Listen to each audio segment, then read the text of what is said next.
我以自身做一回灯笼，要救何方？早早邀你有祖后。这计划不错，就按照叶藏说的去做。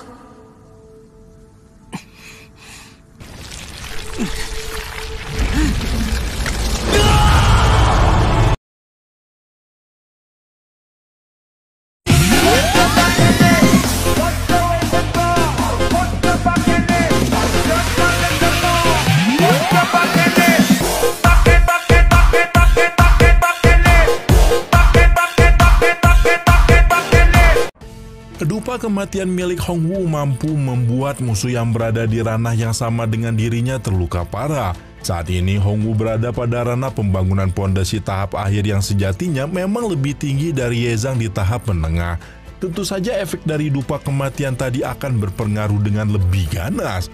Hongwu benar-benar membanggakan kemampuannya ini. Dia sudah sangat yakin kalau Ye Zhang pasti akan mati dalam beberapa saat lagi. Lalu bagaimana dengan sang mangsa yang secara tidak sengaja terjerat itu? Ye Zhang terlihat sedang berjalan dengan sangat kacau persis seperti orang yang mabuk. Dia sudah kehilangan kemampuan untuk mempertahankan keseimbangan diri. Kepalanya terasa sangat berat dan pusing serta pandangannya yang berkunang-kunang. Kira-kira Ye Zhang punya BPJS nggak ya? Coba ke klinik deh, kayaknya meriang mah itu. Apalagi dia juga kayaknya merasa kalau penglihatannya malah semakin sempit hingga duar menjadi buta 100%. Kalau kita perhatikan juga urat-urat di tangan Ye Zhang mulai membengkak dan berubah warna. Ternyata memang benar kalau dupa kematian milik Hongwu mengandung racun yang sangat mematikan. Lebih parahnya lagi, ternyata setelah mangsanya masuk ke dalam perangkap, Hongwu mampu mengetahui lokasi dan setiap pergerakan Ye Zhang dengan mudah. Kali ini pemuda itu hanya bisa bertahan dengan menggunakan insting dan pendengarannya saja. Itu pun semakin sulit karena ternyata kelima inderanya juga akan rusak secara perlahan-lahan. Dengan kata lain, semakin Ye Zhang berusaha melawan dan semakin buruk dampak yang akan dia terima.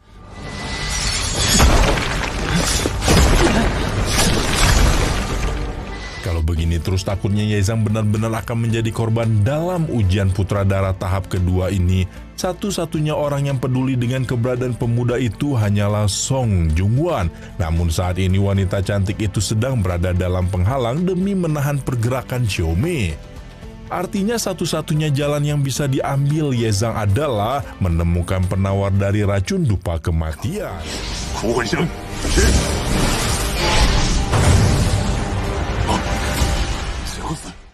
Kondisi Ye Zhang benar-benar babak belur karena dihajar habis-habisan. Tapi semua ini bisa dikatakan sebagai hal yang menakjubkan mengingat belum pernah ada orang yang berhasil selamat dari serangan dupa kematian Hongwu. Kelihatannya pria parubaya ini selalu memastikan mangsanya berada di ranah kultivasi yang setara atau lebih lemah darinya demi memastikan keberhasilan jurusnya. Selama menggunakan dupa kematian pula, Hongwu tahu kalau tidak ada obat yang mampu menyembuhkan racunnya. Namun berbeda dengan Ye Zhang yang selalu percaya dengan dirinya sendiri, dia yakin kalau pasti akan ada obat untuk setiap penyakit di dunia ini. Apalagi dia juga dikenal sebagai leluhur obat murid termuda yang sanggup memurnikan pil level 5 di sekte aliran darah. Ye Zhang mengingat lagi perkataan Hong Huang sebelumnya bahwa lokasi dari mangsa yang menghirup kabut darah akan bisa dilacak dengan mudah. Jadi selama dirinya terus diikuti dan dihajar habis-habisan, Ye Zhang sempat memasang formasi warisan segala tanaman yang menjadi kunci penyelamatan dirinya kali ini.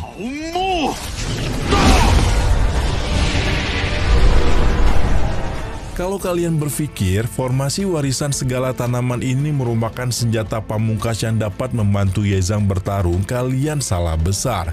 Sesuai dengan namanya, formasi ini dapat memanggil berbagai jenis tanaman obat langka yang dibutuhkan sebagai peramu untuk memurnikan obat.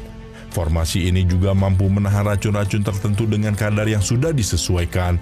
Nah, pilar-pilar emas inilah yang akan menjadi portal pemanggilan tanaman obat tadi. Tapi walaupun Ye Zhang sudah menemukan bahan-bahan yang cocok, bagaimana bisa dia memurnikan obat tanpa memiliki sebuah tungku? Hong Hua pun mengira kalau Ye Zhang sudah tidak waras, tapi memang itulah jalan satu-satunya yang bisa dia ambil daripada harus menerima kematian begitu saja. Ye Zhang pernah mempelajari jalan penciptaan warisan segala tanaman, sebuah metode yang ditinggalkan di mana langit dan bumi dapat digunakan sebagai tungku. Ye Zhang akan memanfaatkan seluruh kekuatan alam sebagai dunianya sendiri. Kalau tidak ada tungku yang tinggal bikin aja sendiri. Selama ini Ye Zhang selalu menciptakan berbagai bencana ketika memurnikan obat. Hanya tungku kuno puncak Zhao Ze yang sanggup menahan kegilaan Ye Zhang dalam pemurnian. Yang gitu-gitu ternyata tetap hancur karena ulah tetua agung puncaknya sendiri. Terus emangnya Ye Zhang sehebat itu sampai bisa memurnikan pil tanpa bantuan tungku fisik?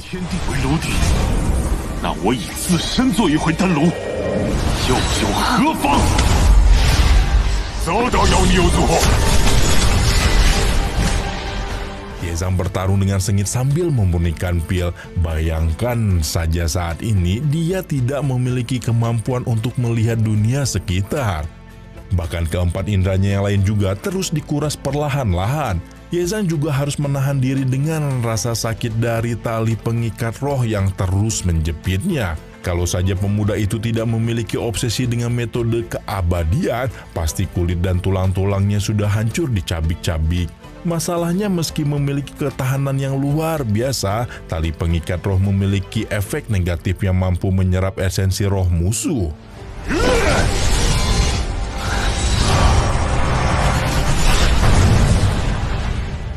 Hong Wu memasang wajah yang bangga karena yakin dia sudah menang. Soalnya ternyata Ye Zhang sampai terkapar di atas bongkahan tanah bekas pertarungan mereka.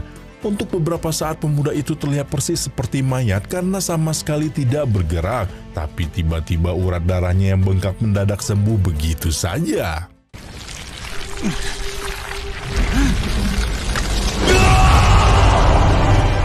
Berkat serangan Hong Wu tadi ternyata dia berhasil mengumpulkan energi panas yang cukup. Kini dia juga menggunakan kekuatan iblis totem buas untuk mengalahkan lawannya itu.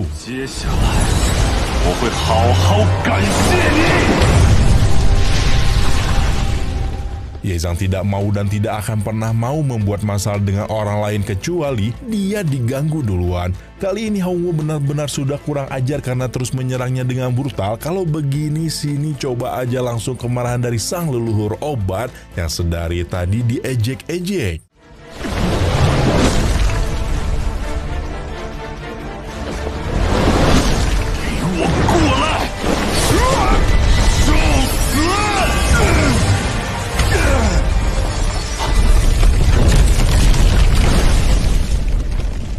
Wah, gimana nih guys? Tiba-tiba keadaan berbalik lagi dan Ye Zhang terlihat sedang menjepit di antara batu-batu besar. Apa mungkin esensi darah yang diserap tali pengikat roh tadi sudah membuatnya kehabisan banyak tenaga? Tapi Ye Zhang ini benar-benar sosok yang dipilih langsung oleh leluhur darah. Tidak ada keraguan mengenai hal tersebut, sebab ketika dia sudah susah payah bertarung melawan musuh yang sangat kuat, muncul pula kunci keempat yang lagi-lagi berada di dekatnya.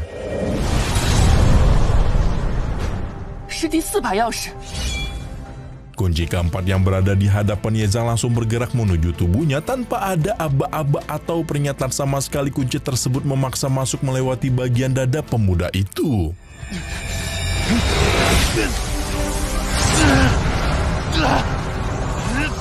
Sebenarnya agak bingung menggambarkan apakah Ye Zhang merasa kesakitan atau malah lega. Yang penting adalah tiba-tiba kekuatan sang iblis Ye itu meningkat dengan sangat drastis. Iblis totem buas yang dia panggil pun juga terkena pengaruh secara langsung membuat Hong Wu yang meski sudah berupaya untuk waspada pun tetap dihantam tanpa ampun.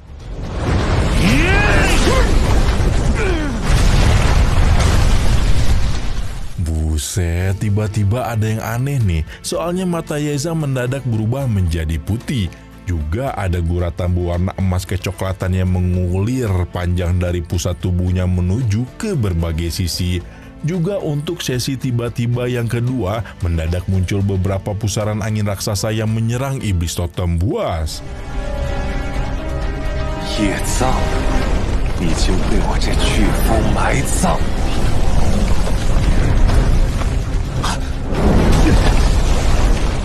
Serangan barusan berasal dari Yun San, pelindung kedua dari Xiaomei yang sama-sama berada pada ranah pembangunan pondasi tahap akhir. Meski begitu, tatapan yang ditunjukkan Ye Zhang kali ini sudah menggambarkan masa depan yang mengerikan bagi setiap musuh yang berani menentangnya.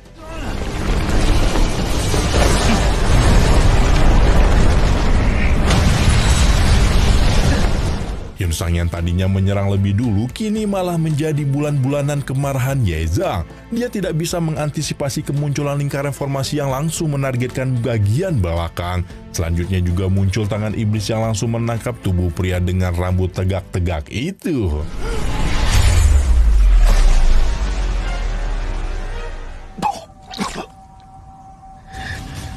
Saking kerasnya hantaman tangan iblis barusan, Yun Sang sampai bermuntahkan darah persis seperti Jali di awal season 2 kemarin. Beberapa saat kemudian Song Qiu datang untuk memberikan bantuan. Dia juga meminta kunci-kunci yang tadi diserap Ye Zhang ke dalam tubuhnya untuk dipindahkan. Menurut Song Qiu akan sangat berbahaya kalau semua kunci dipegang oleh satu orang. Misalnya Ye Zhang sampai tertangkap dan semua kunci tadi diambil pihak musuh, maka itu akan menjadi kekalahan paling berat untuk pihak keluarga Song. 钥匙呢？钥匙都在你身上，太危险了！快拿出来，我们分散保管。 Masalahnya saat ini bukannya Ye Zhang tidak mau memberikan kunci-kunci tadi, tapi dia juga nggak tahu kunci-kunci itu sekarang udah jadi apa. Kalau misalnya makanan masuk ke perut bisa jadi Lah ini bentuknya aja nggak tahu kayak gimana. Di tengah masalah yang tidak bisa dihadapi Ye Zhang kali ini, cermin darah dikejutkan dengan kemunculan sinyal bantuan yang terlihat di langit. Ini berarti ada masalah yang sedang terjadi dengan kunci pertama di awal ujian darah tahap kedua. Untungnya Ye Zhang langsung bisa memanfaatkan situasi dengan meminta Song Qiu untuk pergi lebih dulu mengurus masalah tersebut. Sementara dia akan pergi lagi untuk mengumpulkan kunci-kunci selanjutnya. Terlihat ada keraguan yang cukup besar di wajah Song Qiu kala itu, karena Ye Zhang berusaha meyakinkan salah satu rivalnya itu untuk percaya pokoknya semua kunci yang sudah dia rebut akan aman di dalam tubuhnya. Gak ada yang bisa ambil soalnya dia sendiri juga nggak tahu kunci-kunci itu udah jadi pergi kemana. 这计划不错，就按照叶子说的去做。 Akhirnya Song Qiu pun menurut setelah mendapat persetujuan dari Jung Wan. Kayaknya mereka saling ngobrol dengan bantuan telepati gitu deh guys. Tianzhou Sekte aliran darah itu langsung memerintahkan pelindung keluarga Song untuk pergi menyusul kunci pertama. Sepeninggalan Song Qiu, Ye Zhang diminta untuk menyembunyikan kunci-kunci tadi dengan baik. Tapi mungkin semua itu tidak akan berjalan dengan cukup mudah. Kemasyuratan Ye Zhang sebagai sosok yang harus diawasi seketat mungkin dalam ujian darah kali ini telah sampai ke telinga Xiao Qing. Dia juga menjadi musuh terberat yang dimiliki oleh Putri Xiaomei. Xiao Qing telah melatih dirinya sebagai master ranah pembentukan pondasi selama ratusan tahun. Ye Zhang sadar kalau kolam ki milik kakek tua itu sudah hampir mengkristal dengan utuh, yang artinya misal si Xiao Qing ini berkultivasi dikit aja 5 menit gitu, udah pasti dia langsung naik ke ranah berikutnya. Saking mepetnya gitu loh guys. Ye Zhang juga sudah menimbang-nimbang dengan pasti sebelum iblis totem buasnya naik level, dia tidak akan bisa menang melawan Xiao Qing dengan mudah.